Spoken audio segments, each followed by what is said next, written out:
2026 ഫെബ്രുവരി 28-ന് അമേരിക്കയും ഇസ്രയേലും സംയുക്തമായി ഇറാന് നേരെ നടത്തിയ അപ്രതീക്ഷിതവും വിനാശകരവുമായ സൈനിക ആക്രമണം പശ്ചിമേഷ്യയുടെ ചരിത്രത്തിലെ ഏറ്റവും രക്തരൂക്ഷിതമായ അധ്യായങ്ങളിലൊന്നിനാണ് തുടക്കം കുറിച്ചത്. ഇറാന്റെ പരമോന്നത നേതാവ് അയത്തുള്ള അലി ഖമേനിയുടെ വധവും അതിന് മറുപടിയായി ഇസ്രയേലിലേക്കും ഗൾഫ് രാജ്യങ്ങളിലേക്കും ഇറാൻ നടത്തിയ ആയിരക്കണക്കിന് മിസൈൽ ഡ്രോൺ ആക്രമണങ്ങളും ആഗോള സമ്പദ് വ്യവസ്ഥയെ തന്നെ പിടിച്ചുകുലുക്കി. ലെബനനിലും ഇറാനിലുമായി ആയിരങ്ങൾ മരിച്ചു വീഴുകയും ദശലക്ഷക്കണക്കിന് മനുഷ്യർ അഭയാർത്ഥികളാവുകയും ചെയ്തു. ലോകത്തെ ഏറ്റവും പ്രധാനപ്പെട്ട എണ്ണ വ്യാപാര പാതയായ ഹോർമൂസ് കടലിടുക്കിലെ ഗതാഗതം സ്തംഭിച്ചു. എന്നാൽ ലോകമാധ്യമങ്ങൾ ടെഹ്റാനിലെ പുകയുന്ന കെട്ടിടങ്ങളിലേക്കും ഇസ്രയേലിൻ്റെ പ്രതിരോധ സംവിധാനങ്ങളിലേക്കും ക്യാമറ തിരിക്കുമ്പോൾ ഈ യുദ്ധത്തിൻ്റെ യഥാർത്ഥ ഗുണഭോക്താവ് തികച്ചും നിശബ്ദനായി തങ്ങളുടെ തന്ത്രങ്ങൾ മെനയുകയായിരുന്നു. നേരിട്ട് ഒരു വെടിയുണ്ട പോലും ഉതിർക്കാതെ, തങ്ങളുടെ സൈനികരെ യുദ്ധഭൂമിയിലേക്ക് അയക്കാതെ അമേരിക്കയുടെയും ഇസ്രയേലിൻ്റെയും ആക്രമണങ്ങളെ സ്വന്തം ഭൗമരാഷ്ട്രീയ നേട്ടങ്ങൾക്കുള്ള ചവിട്ടുപടിയാക്കി മാറ്റാൻ അവർക്ക് കഴിഞ്ഞു. ആ നിശബ്ദ ഗുണഭോക്താവായിരുന്നു ചൈന. ലോകത്തിലെ അതുല്യ മഹാശക്തികളിലൊന്നായ അവർ ഈ യുദ്ധത്തിൽ നിന്നും ഉടലെടുത്ത പ്രതിസന്ധിയെ തങ്ങൾക്കുള്ള വലിയൊരു അവസരമാക്കി തന്നെ മാറ്റി. ഒരു രാജ്യത്തിൻ്റെ പതനം മറ്റൊരു രാജ്യത്തിൻ്റെ ഉയർച്ചയാകുന്ന ആഗോള രാഷ്ട്രീയത്തിലെ ഏറ്റവും മികച്ച ഉദാഹരണമായി ഈ ഇറാൻ യുദ്ധം മാറുകയാണ്.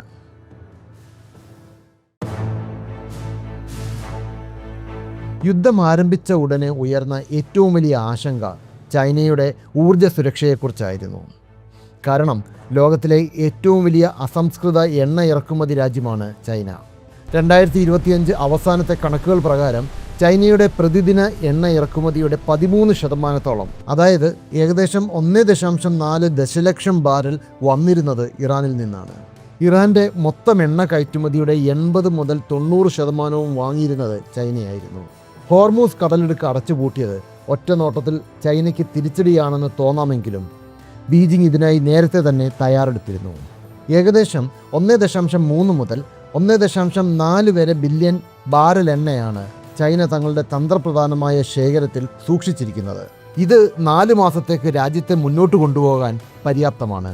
കൂടാതെ റഷ്യയിൽ നിന്നുള്ള പൈപ്പ് ലൈനുകൾ വഴിയുള്ള എണ്ണ വിതരണവും അവർ സുരക്ഷിതമാക്കിയിരുന്നു. എന്നാൽ യഥാർത്ഥ ലാഭം വരുന്നത് എണ്ണയിൽ നിന്നല്ല, മറിച്ച് ഹരിതോർജ്ജത്തിൽ നിന്നാണ്. യുദ്ധം കാരണം ആഗോള വിപണിയിൽ പെട്രോളിയം ഉൽപ്പന്നങ്ങളുടെ വില കുതിച്ചുയർന്നപ്പോൾ പാശ്ചാത്യ രാജ്യങ്ങളും മറ്റ് ലോകരാഷ്ട്രങ്ങളും അതിവേഗം പുനരുപയോഗ ഊർജ്ജത്തിലേക്ക് മാറാൻ നിർബന്ധിതരായി. ഇവിടെയാണ് ചൈനയുടെ മാസ്റ്റർ സ്ട്രോക്ക്. പുതിയ 3 അഥവാ ദ ന്യൂ 3 എന്ന് വിളിക്കപ്പെടുന്ന സോളാർ പാനലുകൾ, ഇലക്ട്രിക് വാഹനങ്ങൾ, ലിഥിയം ബാറ്ററികൾ എന്നിവയുടെ ഉൽപ്പാദനത്തിൽ ലോകത്തെ സമ്പൂർണ്ണ കുത്തക ചൈനയ്ക്കാണ്. യുദ്ധം ആരംഭിച്ചതിന് ശേഷമുള്ള ആദ്യ ആഴ്ചകളിൽ തന്നെ ചൈനീസ് കമ്പനികൾ വൻ ലാഭമാണ് കൊയ്തത്. ചൈനീസ് ബാറ്ററി നിർമ്മാതാക്കളായ CATLന്റെ ഹോങ്കോങ് ഓഹരികൾ 29.5% കുതിച്ചുയർന്നത്. ഇലക്ട്രിക് വാഹന ഭീമനായ BYDയുടെ മാർച്ചിലെ കയറ്റുമതി കഴിഞ്ഞ വർഷത്തേക്കാൾ 65% വർദ്ധിച്ചു. ലോകത്തിലെ ഏറ്റവും വലിയ സോളാർ കമ്പനിയായ ജിൻകോ സോളാർ യുദ്ധം തുടങ്ങിയതിനു ശേഷം തങ്ങളുടെ ആഗോള ഓർഡറുകളിൽ വൻ വർധനവ് രേഖപ്പെടുത്തി. ചുരുക്കത്തിൽ അമേരിക്ക സൃഷ്ടിച്ച ഊർജ്ജ പ്രതിസന്ധി തകർച്ച നേരിടുകയായിരുന്ന ചൈനയുടെ ഹരിതോർജ്ജ വ്യവസായത്തിന് നൽകിയത് ചരിത്രത്തിലെ ഏറ്റവും വലിയ ഉണർവാണ്. 2026 ഇറാൻ യുദ്ധം അമേരിക്കൻ വിദേശ നയത്തിന് വരുത്തിയ ഏറ്റവും വലിയ അബദ്ധം അവർ തങ്ങളുടെ ശ്രദ്ധ പൂർണ്ണമായും പശ്ചിമേഷ്യയിലേക്ക് തിരിച്ചു എന്നതാണ്. ചൈനയെ തടയുക എന്ന ലക്ഷ്യത്തോടെ ഏഷ്യ പസഫിക് മേഖലയിൽ അമേരിക്ക കേന്ദ്രീകരിച്ചിരുന്ന സൈനിക ശക്തിയെയും നയതന്ത്ര വിഭവങ്ങളെയും ഒറ്റയടിക്ക് മിഡിൽ ഈസ്റ്റിലേക്ക് മാറ്റാൻ വാഷിംഗ്ടൺ നിർബന്ധിതരായി. ഇസ്രയേലിനെ സംരക്ഷിക്കാനും ഗൾഫിലെ എണ്ണപ്പാതകൾ തുറക്കാനും അമേരിക്ക തങ്ങളുടെ വിമാനവാഹിനി കപ്പലുകളെയും കോടിക്കണക്കിന് ഡോളറിൻ്റെ ആയുധങ്ങളെയും അങ്ങോട്ടേക്ക് തിരിച്ചുവിട്ടു. ഇത് ചൈനയ്ക്ക് നൽകിയത് സമാനതകളില്ലാത്ത ഒരു സുവർണ അവസരമാണ്. അമേരിക്കൻ സാന്നിധ്യം കുറഞ്ഞതോടെ ദക്ഷിണ ചീനക്കടലിൽ ചൈന തങ്ങളുടെ ആധിപത്യം പൂർണ്ണമായും ഉറപ്പിച്ചു. ഫിലിപ്പീൻസ്, ഇന്തോനേഷ്യ തുടങ്ങിയ ആസിയാൻ രാജ്യങ്ങൾക്ക് അമേരിക്കയുടെ ശക്തമായ പിന്തുണ നഷ്ടപ്പെട്ടതോടെ ചൈനയുടെ സമ്മർദ്ദങ്ങൾക്ക് വഴങ്ങുകയല്ലാതെ മറ്റു മാർഗമില്ലാതായി. അന്താരാഷ്ട്ര നിയമങ്ങളെ നോക്കുകുത്തിയാക്കി ചൈന തങ്ങളുടെ ഗ്രേ സോൺ തന്ത്രം കൂടുതൽ ശക്തമാക്കി. ദക്ഷിണ ചീനക്കടലിലെ തർക്കപ്രദേശങ്ങളിൽ കൃത്രിമ ദ്വീപുകൾ നിർമ്മിക്കാനും സൈനിക താവളങ്ങൾ വിപുലീകരിക്കാനും ഈ യുദ്ധകാലയളവ് അവർ ഉപയോഗിച്ചു. അമേരിക്ക പശ്ചിമേഷ്യൻ മണലാരണ്യത്തിൽ ചോര ചിന്തുമ്പോൾ ഏഷ്യയുടെ സമുദ്രാതിർത്തികൾ ചൈന പൂർണ്ണമായും തങ്ങളുടെ കാൽക്കീഴിലാക്കുകയായിരുന്നു. ഇറാൻ യുദ്ധത്തിൽ ചൈന സ്വീകരിച്ച നയതന്ത്ര നിലപാട് അവരുടെ ആഗോള പ്രതിച്ഛായയെ അടിമുടി മാറ്റിമറിച്ചു. അമേരിക്കയും ഇസ്രയേലും ആക്രമണകാരികളായി ലോകത്തിന് മുന്നിൽ നിൽക്കുമ്പോൾ സമാധാനത്തിൻ്റെ വെള്ളരിപ്രാവായാണ് ചൈന സ്വയം അവതരിച്ചത്. യുദ്ധത്തിൽ ഔദ്യോഗികമായി നിഷ്പക്ഷത പാലിച്ച ബീജിംഗ് 2026 ഏപ്രിൽ 7-8 തീയതികളിൽ നടപ്പിലാക്കിയ 2 ആഴ്ചത്തെ വെടിനിർത്തൽ കരാറിന് പിന്നിൽ നിർണായക പങ്ക് വഹിച്ചു. പാകിസ്ഥാൻ മുന്നോട്ട് വെച്ച 5 ഇന സമാധാന നിർദ്ദേശം ഇറാനെ കൊണ്ട് അംഗീകരിപ്പിച്ചത് ചൈനയുടെ നയതന്ത്ര ഇടപെടലുകളായിരുന്നു. എന്നാൽ ഈ സമാധാന മുഖംമൂടിക്ക് പിന്നിൽ മറ്റൊരു കഥ കൂടിയുണ്ട്. അമേരിക്കൻ യുദ്ധവിമാനങ്ങളെ പ്രതിരോധിക്കാൻ ഇറാന് സഹായകമാകുന്ന മാൻപാഡ്സ് അഥവാ ഷോൾഡർ ഫയർഡ് മിസൈലുകൾ, നൂതന HQ-19 റഡാർ സംവിധാനങ്ങൾ എന്നിവ ചൈന രഹസ്യമായി നൽകുന്നുണ്ടെന്ന് അമേരിക്കൻ ഇൻ്റലിജൻസ് റിപ്പോർട്ടുകൾ സൂചിപ്പിച്ചു. അതുപോലെ തന്നെ ഇലക്ട്രോണിക് വാർഫെയർ സാങ്കേതിക വിദ്യ നൽകി ഇറാന്റെ പ്രതിരോധം ശക്തമാക്കാനും ചൈന ശ്രമിച്ചു. ഒരു വശത്ത് സമാധാന ചർച്ചകൾക്ക് നേതൃത്വം നൽകുകയും മറുവശത്ത് ഇറാന്റെ പതനം തടയാൻ പരോക്ഷ സഹായം നൽകുകയും ചെയ്തതിലൂടെ ഗ്ലോബൽ സൗത്ത് രാജ്യങ്ങൾക്കിടയിൽ ചൈന തങ്ങളുടെ സ്വാധീനം അരക്കിട്ടുറപ്പിച്ചു. സ്വന്തം വാണിജ്യ താൽപ്പര്യങ്ങൾ സംരക്ഷിക്കുന്നതോടൊപ്പം അമേരിക്കൻ സാമ്രാജ്യത്വത്തിനെതിരെയുള്ള ഒരു ബദൽ ശക്തിയായി ആഗോള സമൂഹം ചൈനയെ അംഗീകരിക്കുന്ന അവസ്ഥയാണ് ഈ യുദ്ധം സൃഷ്ടിച്ചത്.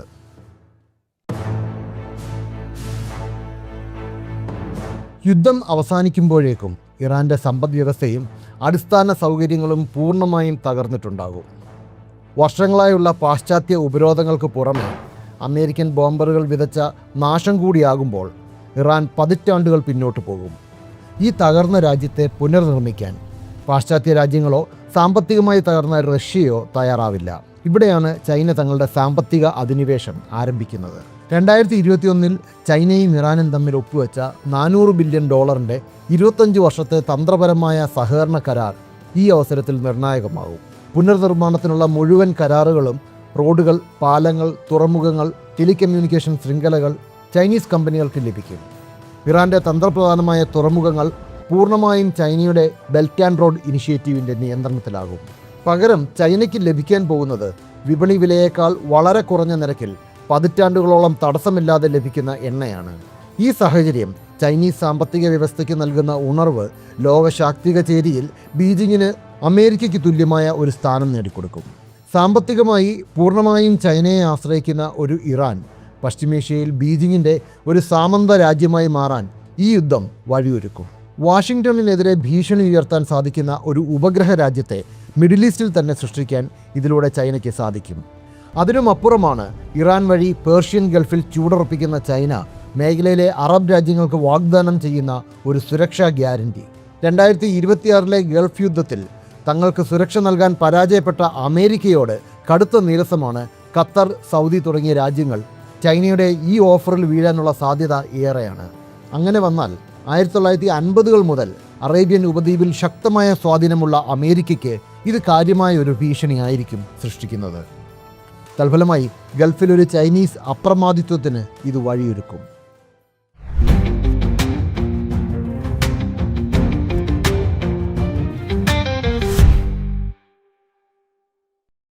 ചരിത്രം എപ്പോഴും വിരോധാഭാസങ്ങൾ നിറഞ്ഞതാണ്. 2026 ഇറാന്റെ ആണവ സൈനിക മോഹങ്ങളെ അടിച്ചമർത്താനും പശ്ചിമേഷ്യയിൽ തങ്ങളുടെ ആധിപത്യം ഉറപ്പിക്കാനുമാണ് അമേരിക്കയും ഇസ്രയേലും യുദ്ധത്തിനിറങ്ങിയത്. എന്നാൽ തോക്കുകൾ നിശബ്ദമാകുമ്പോൾ അതിൻ്റെ ഏറ്റവും വലിയ വില കൊടുക്കേണ്ടി വരുന്നത് അമേരിക്ക തന്നെയായിരിക്കും. ഈ യുദ്ധം ചൈനയെ സംബന്ധിച്ചിടത്തോളം കേവലം ഒരു പ്രതിസന്ധിയല്ല, മറിച്ച് ആഗോള വ്യവസ്ഥിതിയെ തങ്ങൾക്ക് അനുകൂലമായി മാറ്റിയെഴുതാനുള്ള ഒരു ചരിത്രപരമായ അവസരമാണ്. ഊർജ്ജ വിപണിയിലെ പ്രതിസന്ധിയെ തങ്ങളുടെ ഹരിതോർജ്ജ വ്യവസായത്തിൻ്റെ വളർച്ചയ്ക്കായി മാറ്റാനും അമേരിക്കയുടെ ശ്രദ്ധാമാറ്റത്തെ ദക്ഷിണ ചൈന കടലിലെ പൂർണ്ണ ആധിപത്യമാക്കി മാറ്റാനും ചൈനയ്ക്ക് കഴിഞ്ഞു. ലോകത്തിനു മുന്നിൽ ഒരു സമാധാനകാംക്ഷിയായി നിലകൊള്ളുമ്പോഴും ദുർബലമായ ഇറാന്റെ സാമ്പത്തിക നിയന്ത്രണം പൂർണ്ണമായും ഏറ്റെടുക്കാൻ അവർക്ക് സാധിച്ചു. ചുരുക്കത്തിൽ ടെഹ്റാനിലും ഇസ്രയേലിലും ലെബനനിലും ചൊരിയപ്പെട്ട രക്തവും ബാക്കിയായ അവശിഷ്ടങ്ങളും ഒരു പുതിയ ലോകക്രമത്തിൻ്റെ അടിത്തറയായി മാറുകയാണ്. അമേരിക്കൻ ഏകധ്രുവ ലോകം അവസാനിക്കുകയും ചൈനീസ് കേന്ദ്രീകൃതമായ ഒരു പുതിയ ലോകക്രമം ഉദയം കൊള്ളുകയും ചെയ്യുന്ന ചരിത്രപരമായ ഒരു നാഴികക്കല്ലായി 2026 ഇറാൻ യുദ്ധം വരും തലമുറ